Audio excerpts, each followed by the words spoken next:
Good morning and welcome to Budget Sub 4 Committee today. We have one issue to discuss, and it's going to be the civil service improvements. Roll call to establish quorum, please. Nazarian. Present. Allen. Cooper. Here. Mullen. Present. Wilk. 3-0. First item we have is for information only. I'd like to invite Richard Gillihan, the Director from the Department of Human Resources, to provide an overview of the civil service improvements.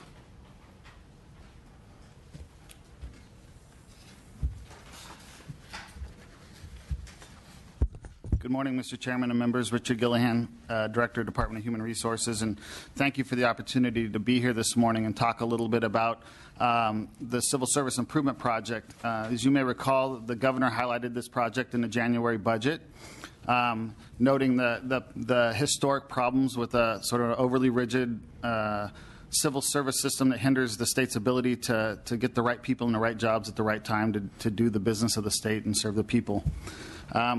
Since the January budget was released, we developed a project structure wherein we've identified dozens of sub-projects that we intend to pursue under the umbrella of civil service reform or improvement. Each of those has been organized into 9 work streams. Each work stream has a project manager that oversees it. And then there's a governance structure that sits on top of that, a 2-tiered governance structure. So as the work groups complete their sub-projects and bring forward recommendations, they're vetted through our governance structure, and then ultimately things that we want to move forward on are presented to the administration and the governor's office for sort of final approval. It's important to note that these work groups are not just staffed with our partner agencies. Our partners in the governance model are, of course, CalHR, the State Personnel Board, the Government Operations Agency, the Department of Finance, and the Governor's Office. And a key stakeholder and partner in this process for us, too, is the legislature, because we anticipate a lot of the reforms that we propose over the coming year and a half to 2 years may require statutory change. And so we thank you in advance for not only entertaining this sort of first piece that we're moving forward today, but the pieces that we'll bring in the future.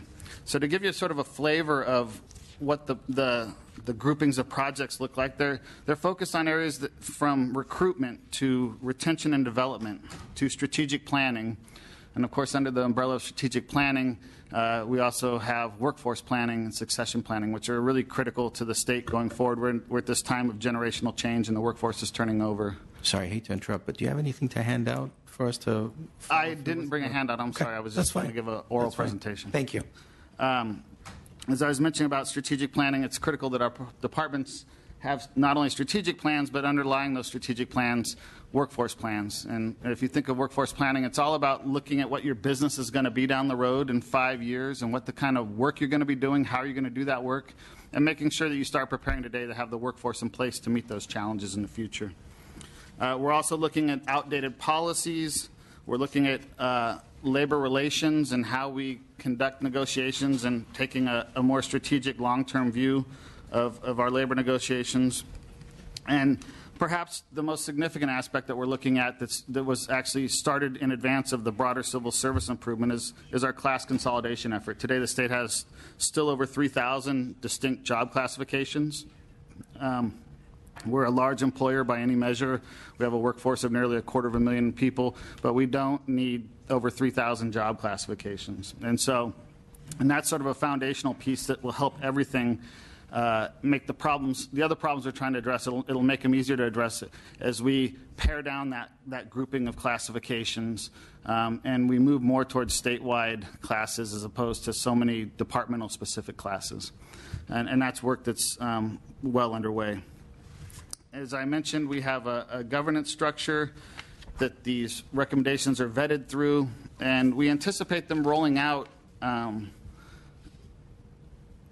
not going to wait till the end and have some massive proposal at the end. We want to roll these out as they're ready to go, as they make sense. And the item before you, the next item on your agenda, which I'm sort of trying to set the stage for, is that first piece of statutory changes that we think are ready to go now. We think these are relatively easy pieces that provide a lot of value to the state, and I will, at this point, I'll pause and turn it over to my colleague from the Department of Finance who's going to present on those issues, but I'm happy to take any questions the committee may have at this point. Thank you. David Munoz, Department of Finance. Mr. Chair, members of the committee, the proposal before you really has two primary components as it relates to the civil service hiring process, one of which has to do with eligibility certification rules, and the other one has to do with career executive assignment appointments.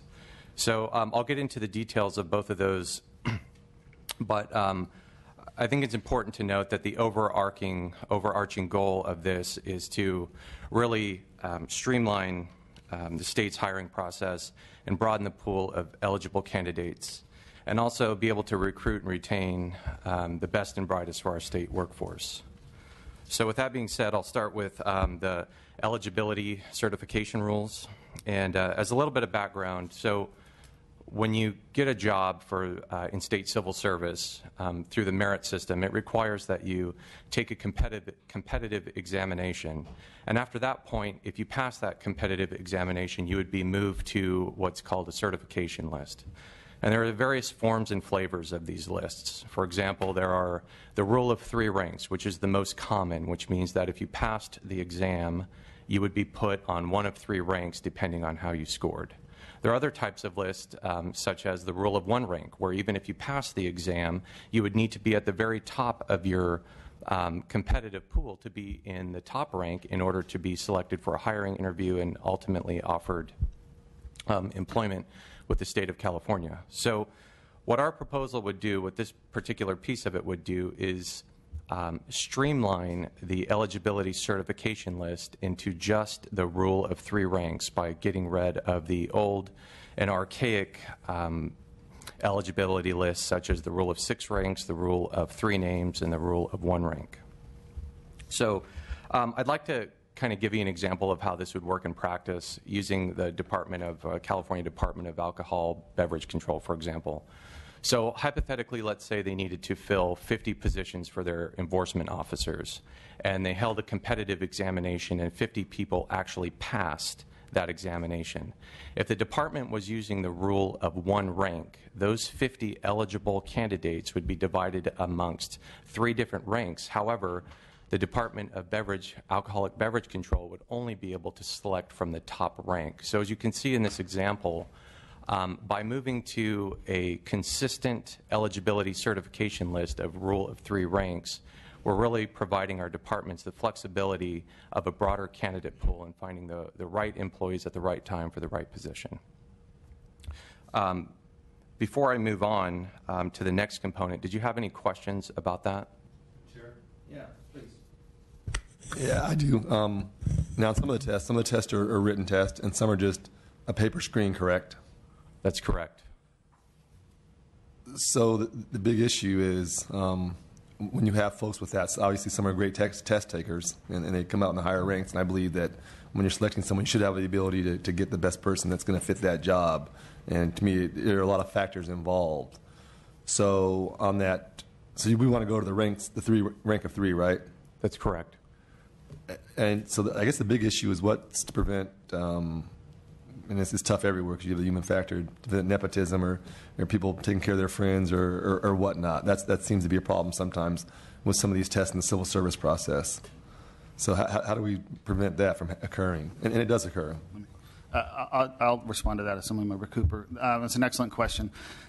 There's always a human element, and the way we try to address that is through best hiring practices. And at CalHR, we do that. We have provided extensive guidance to departments, and we continue to provide training on the best practices of the entire process, from how you start by looking at a job duty statement to make sure it's relevant to the job and up to date, how you advertise the job, how broadly you push that out, how you develop criteria to objectively screen applicants, to the actual examination, the interview process, et cetera. And so I think at the start of your question, you made the point that I think is the heart the heart of the issue we're trying to get at, and that is under the current construct in these sort of strange exam cert list rules, it slants too heavily in favor of the examination and to the detriment of the overall knowledge, skills, and abilities of a particular candidate. So some people are really good test takers, and they may end up under the current rules at the top of that list. But they may not be the right person for that particular job just because of their experience and background, for example. And so in our view, the good government piece of this is opening up the candidate pool to reach people who they all passed the exam or we wouldn't even be able to get to them. So there is a bar there. They had to successfully pass the exam. But it's to give us a broader reach into that candidate pool to find the right person. So that potential for favoritism perhaps exists. I will tell you that the state workforce is very good about self-policing that. I get anonymous letters or emails on a somewhat regular basis, and those are investigated when those come to our attention because we take that very seriously. The founding principle of civil service is the merit system, and people should be selected for positions based on their skills, knowledge, and abilities for that particular job, and not any other factor. So are most of your tests, your examinations, are they the vast majority are written or paper screens? It's all over the place, depending on the job. So some of our newer internet-based exams tend to be more self-certification because there's once you put exams out into the public domain in the internet, and they're perhaps a multiple choice exam, it becomes very easy for the system to be gamed. And so many of our online exams are really based on skills and abilities that are sort of self-reported by the candidate, that they meet the minimum qualifications, the education, the work experience. And then the onus shifts to the hiring agency to really validate that through the screening and the interview process. Now, do any of your agencies do a combination of the two with a screen and, say, an oral exam? Yes, a lot of promo exams have a written aspect to it and an oral interview, particularly in the executive ranks. Okay, thank you. Mm-hmm. Great. Thank you. Now I'll move on to the second component of the proposal before you today, and that relates to career executive assignment appointments. And basically what this proposal would do is broaden the eligibility for CEA appointments to include individuals from the private sector. So in current practice, the vast majority of your CEA appointments are from employees that have worked themselves through the ranks of rank and file to supervisor and then ultimately appointed to a CEA position. This proposal would expand that to include, to actually go out and recruit executives from anywhere and put them directly into a CEA position without having any civil service experience before that.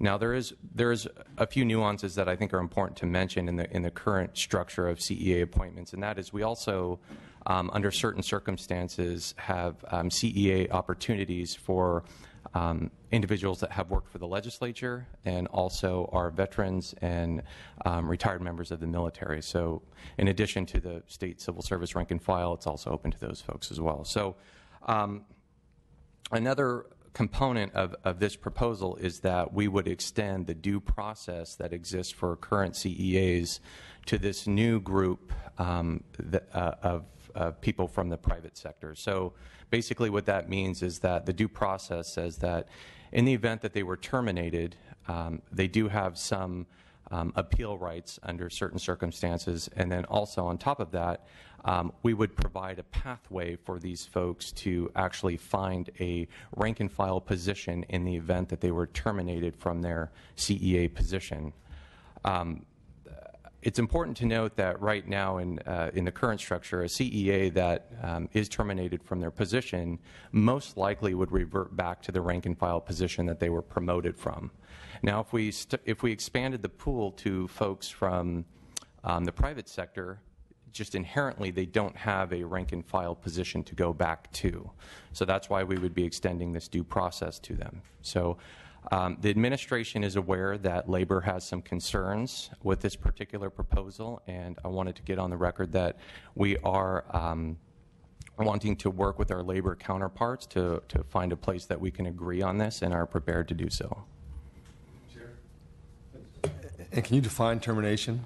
Yeah, I'll handle that question. Under a career executive assignment position, it's an at-will position. So a CEA position can be terminated without cause with a 20-day notice letter.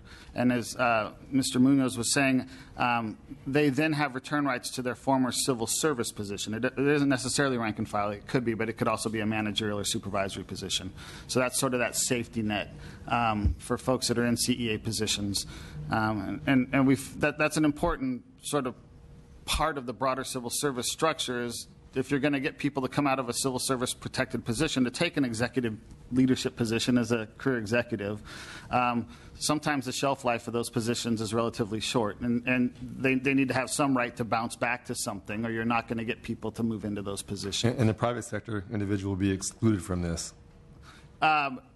Under our proposal, as it exists today, although I do want to note there's some concerns we're working through with our friends in labor, the proposal would say that if we allowed an input path to the CEA series from directly outside, because we want to broaden the candidate pool where we can find particular skill sets that we may not have inherent in the civil service, to provide them some measure of rights, basically, our proposal would allow them, if they were terminated out of a CEA position, to take a promotional exam, nothing more. They wouldn't have any right to a job. They would merely have the right to take a promotional exam and compete for a job in the future.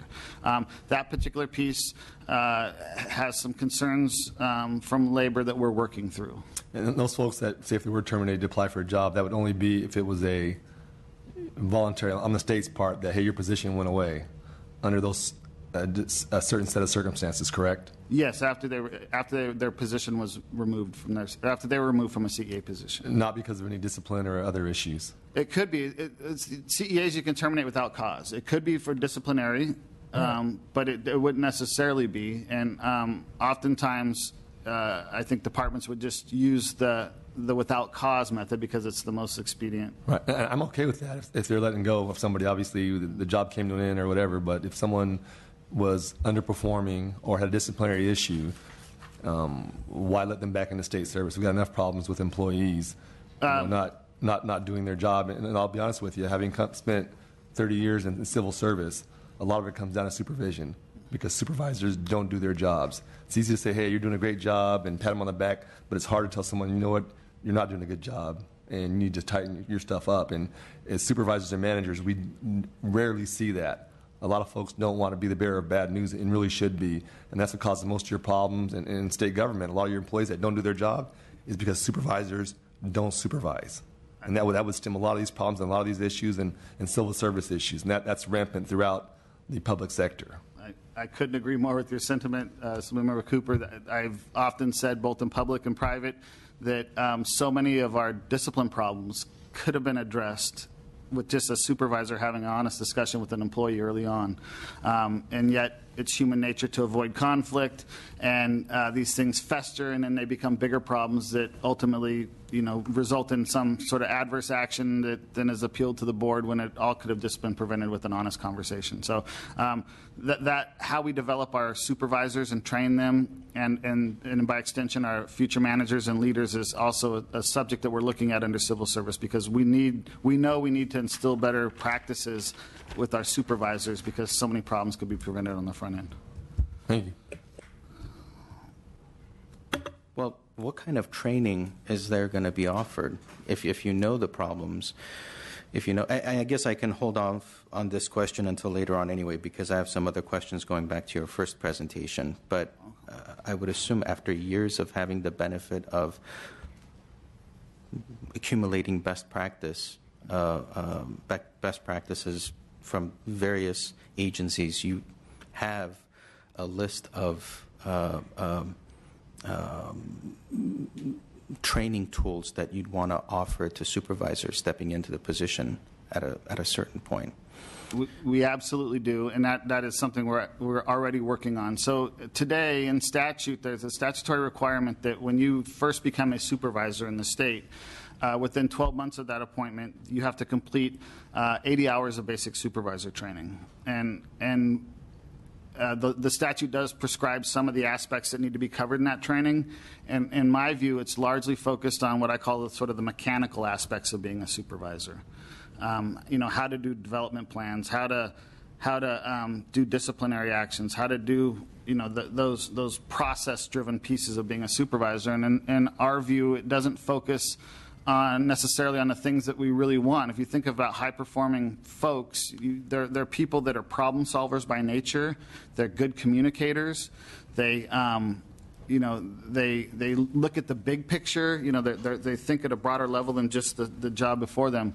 And so and at the same time, we're collecting the curriculum that's being used to meet that current 80 hours to sort of parse through it and find the best pieces and reestablish standards for what that 80 hours really needs to be. And so that's something that is one of those work streams under civil service improvement that we're actually working on today. So right now, there's an 80-hour program, or is this going to be implemented as part of it? No, there is today. It's a existing. Now, how long has that been in place? I don't know that it's been around for a long time. I don't know. Forever, but it's ineffective. And that's really, it's not through their fault. And it's stuff with the unions. I mean, it's working with the unions. They know, everyone knows the rules going in, but no one applies the rules. And it's just always been that way with subpar employees. They end up going out on leave, and they're out for months or years sometimes. And like you said earlier, it's all because the supervisor didn't get involved and engage them. And like I said, it's just, hey, just show up to work and do your job. No more, no less. And some folks just can't do that. And that's really a novel idea. But it's a major problem. That's, to me, the whole focus should be on that, on just dealing with employee issues. That's what it surrounds. And you look at lawsuits and how much litigation happens because of subpar employees. Everyone knows that person is a subpar employee, but no one's ever documented it. And then when it comes time for civil service, well, everyone's saying they're bad, but it was never put on paper. And that's just, it's just time and time again, and it is rife through civil service. It's not, and we have a lot of good employees, and I think the unions agree with this. Deal with it, and it's on paper how we can deal with it, but we don't follow our own rules, and that's what bites us in these hearings, unfortunately. Okay, let's continue. Thank you. The final component of the proposal before you is a $300,000 one-time general fund augmentation for the Department of Finance. And what this would be used for is to do some information technology program updates so we can actually put online all of the budget proposals that come through for the governor's budget. So these would be readily available to all users and easily searchable as well. Does Elio want to offer some comments?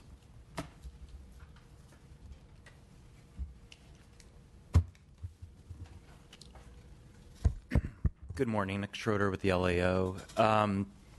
We don't raise any objections to the administration's proposal. We think that the goal of creating a more uniform process of hiring employees across classifications is a good goal.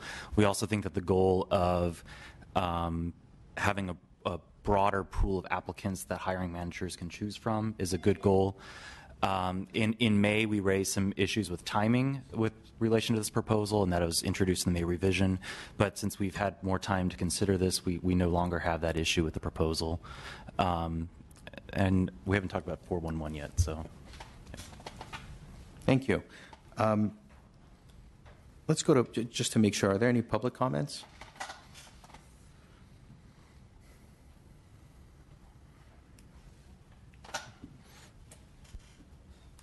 Can I use this mic or should I go?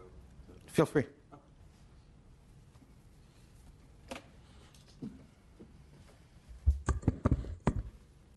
Good morning, Mr. Chair, members of the committee. Mario Guerrero, Legislative Director for SEIU Local 1000. We are neutral with the majority of the language before you today with both the rank and language and the CEA language. However, we do have concerns with the language giving career executive appointments the ability to apply for promotional civil service jobs. This new language is Government Code 19889.4, sections B, C, and D. The language does two things. It increases opportunities for abuse and nepotism by giving favored access rights to CEAs hired from the private sector to certain promotional exams. Currently, certain promotional exams are open only to experienced civil servants from within the hiring departments for valid policy reasons, as well as for recruitment and retention. Secondarily, this language reduces upward mobility opportunities for state civil servants. Upward mobility is already a huge problem.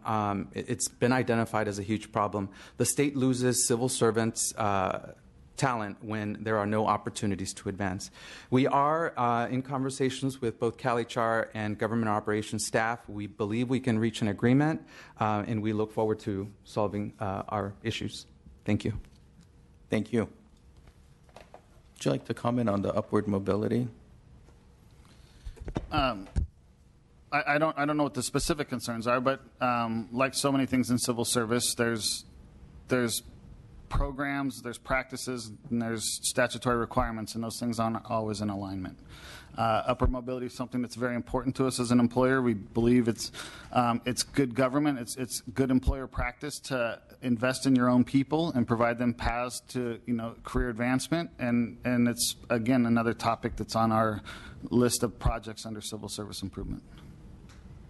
Okay. Any questions? So going back to, well, I guess combining both of the presentations so far, there's been a lot of studies, whether it was the LAO doing studies in the past or the Hoover Commission. Excuse me. What's the difference between some of the findings from those studies? Of course, there was a lack of implementation, but what were some of the differences there compared to what you've found to be the case? Well, first of all, we started with those studies as sort of step one in the process, and we reviewed 20 years worth of historical studies. There's been two problems in the past. One is many of those just sort of contain blank recommendations with not an actionable plan to move forward, and there hasn't always been the will to make these things happen. So what's different today is our project didn't start with a blank slate. We started by looking at all those past recommendations as the starting point, and then as we move these into actual project teams that are working on them, their whole task is to analyze the problem and make meaningful recommendations about how to fix it and a plan to do that. So it's less just pure study, and it's a blend of study with how to make it happen. And the other thing I think that's worth noting is that from our view, the pieces are in alignment right now. We have the State Personnel Board and the Department of Human Resources working very well together under a unified agency structure with Secretary Batcher, who's very passionate about this. And we have the will and interest of the governor in seeing things happen. So all those pieces perhaps weren't in place before. You might have had a recommendation coming from Little Hoover that's just sitting out there in isolation, or an LAO study. Here we have the collective administration saying it's time to get something done, and we're going to do it. So how long is the implementation going to take? We envision this as the next 2.5 years, because this stuff takes time. 2.5 years only? Well, that's our lifespan on this project. We would like to see it be an ongoing, living, breathing thing, but we're getting stuff done. How many total employees? I think we have some 90 or more employees working on these subgroups, and that's No, but how many employees is this going to impact? Are these changes going to impact? It depends on the nature of the changes. Conceivably, it would impact every one of our employees. These Right, changes so- we're talking today are more geared towards managerial positions and executive positions, because that's an easy starting place. But fundamentally, consolidating classes, streamlining the way we do examinations, making it easier to get a state job, making it more intuitive to get a state job, having our job titles match real-world nomenclature, where today it's sort of isolated within the civil service. All of those things have benefits to not only our current workforce today, but the workforce we need to hire as the baby boomers are moving into retirement. It's a broad umbrella. I'm still stuck on intuitive, making it intuitive. I'll wait and see on that. We'll continue the conversation. I can tell you how non-intuitive it is today if you'd like my spiel on that, but my sense is you already are well aware of that. Okay. So we're going to be taking a vote on this item. So why don't we open a roll? Oh, motion. I'm sorry. Move to vote. Thank you. Mr. Chair, I'll second, but was there going to be a discussion of the posting the budget online, the budget requests online? I think that was the third item that we're going to be speaking We're going about. to get to that. Is that right? Okay. So the budget item, can I ask a question, Mr. Chair, before we move the item? What is the timeline on posting those appropriation requests online if we get you the machinery you need? So our intent would be to post the budget proposals in this upcoming 16-17 budget cycle. Okay. And I applaud you for that. Anything that makes these processes more transparent to the public, I'm supportive of. I have a question that may not be directly related to the topic at hand, but it's an interest of mine, and that is how you're employing technology and moving to more of a paperless environment when communicating with job applicants who want to get into the civil service, who want to become state employees, and communicating in a similar format as to how we are reached by that applicant using email and the internet. You mentioned the internet exam, but can you just speak to sort of the status of the use of technology and just communicating with this pool of individuals who want to become state workers? Sure, that's an excellent question. We have a project, information technology project that actually started at the State Personnel Board, and it moved to CalHR as part of the consolidation between the former Department of Personnel Administration and SPB in 2012-13. So that project, it's called ECOS, and it's got a few phases to it. The first phase was getting rid of a platform that wasn't working and going back to our legacy system. The second phase of it was to rebuild the exam and search system, which is that piece that this language we talked about earlier relates to, that the process of scoring exams and then generating a hiring list. And so that piece is in place now. And the third phase of the project is really external facing to not only current state employees, but prospective employees that want to gain employment with the state. And we're reassessing the rollout of that. We're about 12 to 18 months away from that, but we may be sort of restructuring a little bit to get some public-facing stuff out sooner. And what that functionality would allow would allow applicants to actually file a state application and resume online, to actually create a user account. They could have multiple versions of their resume stored there, and they can track the jobs they've applied for. The exam lists are on right now, and so we're actually looking at moving that piece up to get it out sooner.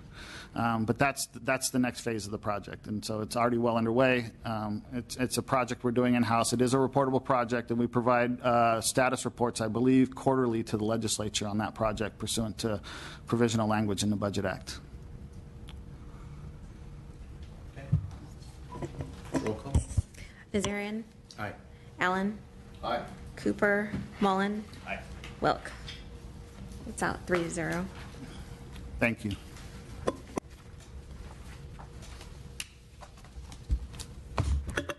Finally, we have one more item. Mr. Munoz, if you'd like to please provide an update on the implementation of the Budget Act civil service improvements. Absolutely. Thank you, Mr. Chair.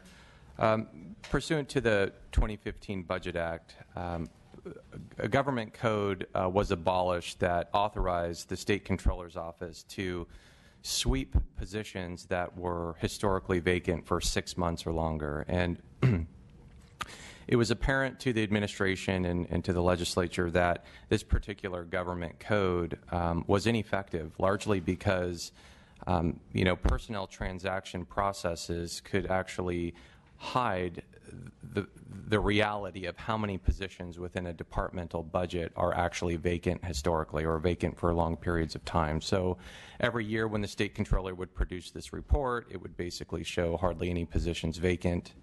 And so because of this ineffective statute, it was abolished, and part of that was to put in place a process that would add additional transparency into departmental budgets and also kind of highlight the ebbs and flows of workflow within a particular department. So this is an update on what will be coming out in the 16-17 governor's budget.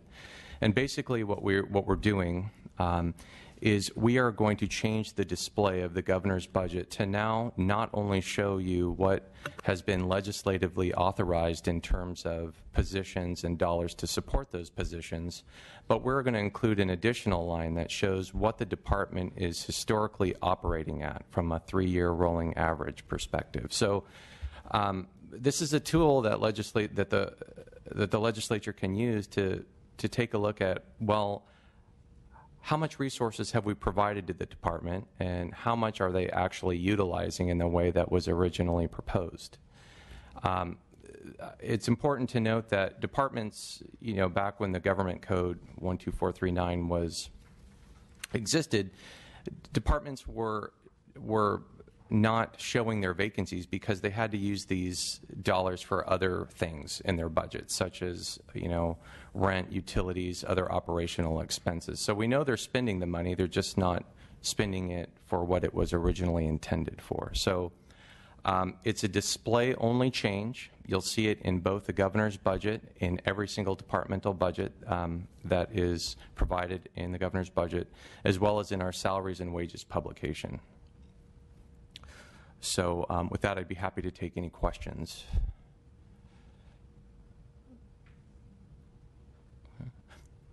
Would the LAO like to comment on this? Sure. We've been monitoring the implementation of the control section 4.11 and have been talking with the Department of Finance to get a better understanding of what the display will look like in the 16-17 budget. And currently we have no issues with the direction that they're going in, but we will continue monitoring them and continue talking with them as they proceed. Great. Well, thank you very much.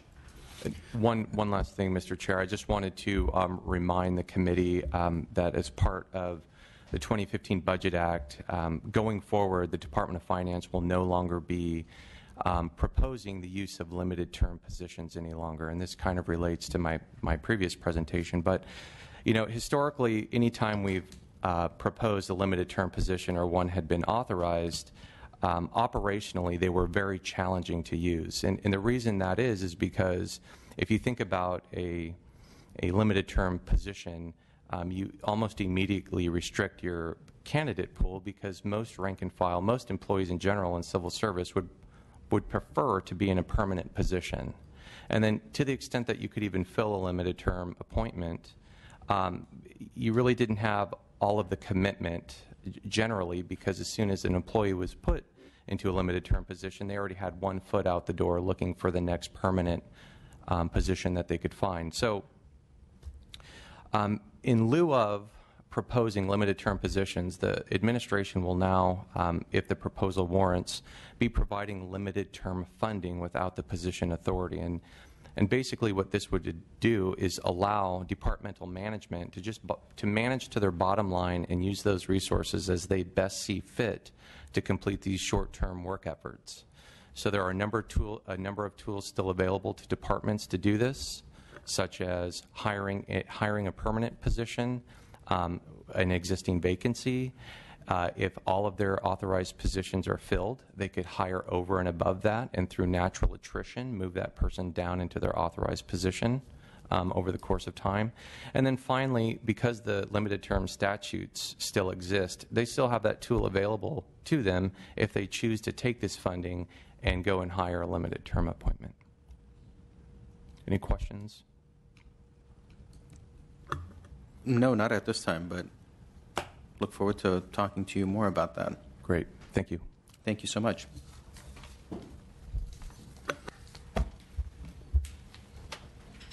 Meeting is adjourned. Thank you.